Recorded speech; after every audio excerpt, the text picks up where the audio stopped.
So this is Commercial Street. For the ballroom on the lower floor, you can pull right onto the porte-cochere. Something to note is that you are able to park here, but if you go onto the sidewalk, that's considered city property, so you will get ticketed. But just always check in with the client first, just to make sure that it's okay if you park here. But for load-in, you can park here, and then you're able to just go straight through these doors right here, and you can see through the glass that there's another door right here that you can just go straight in through to the ballroom. So for load-in, this is Trade Street. Right across is the fire station. So you can pull right in to this loading dock right here, and then through this door. So if you just go straight through the loading dock door over this way, you'll be able to get to the service elevator.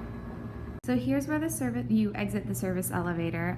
You would just go straight to your right and walk down this hallway a little bit into the second door. So not the first, but the second door on your left, and that's going to bring you over to the Willamette Ballroom next to the head table, which I was showing you earlier. And it would also be a good spot for you to get into the other ballrooms as well. So here's the Willamette Ballroom. It's the biggest ballroom.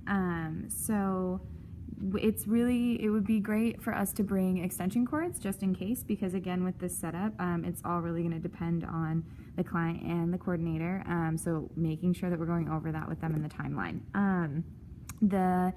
Right now, the head table is right over here, and as you can see, the dance floor is right there. And so what they would do is usually have the DJ set up to the left or the right of the head table. But they also have said that the dance floor can be in the middle or it can be on the opposite end of the room. So it really just depends. But there's outlets really all over the walls. But again, it would be good to bring some extension cords. And the lights are able to be changed. So if that's something the client's interested in, make sure to bring that up with them in the review. So those were the Croizon rooms, which I was showing you earlier. So this is the Willamette Foyer. So it's set up for a ceremony right now, which is really helpful.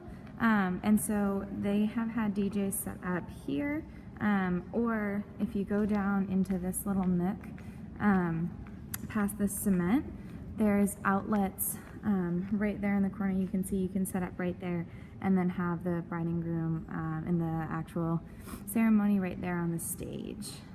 This is Croizon B, so this is the middle of the three, so these can be expanded to connect three identical rooms like this one. So again, similar to the other ballroom, there are outlets everywhere. Most of the time the head table is right here in this little inlet, since this is the middle. And then what you would just want to do is, again, when you're going over the timeline with the client, just make sure you're going over the floor plan really carefully and where you're going to be setting up, because there's a lot of different options. So this is the Iam Room. There's outlets really all over the place. So whatever your setup is going to be depends a lot on the coordinator and the client themselves. So just check in with the floor plan and things like that when we're doing our timeline review. The room can also be split up into 6 different parts on these tracks. So it could look really different when you come in. And this is the medium-sized ballroom.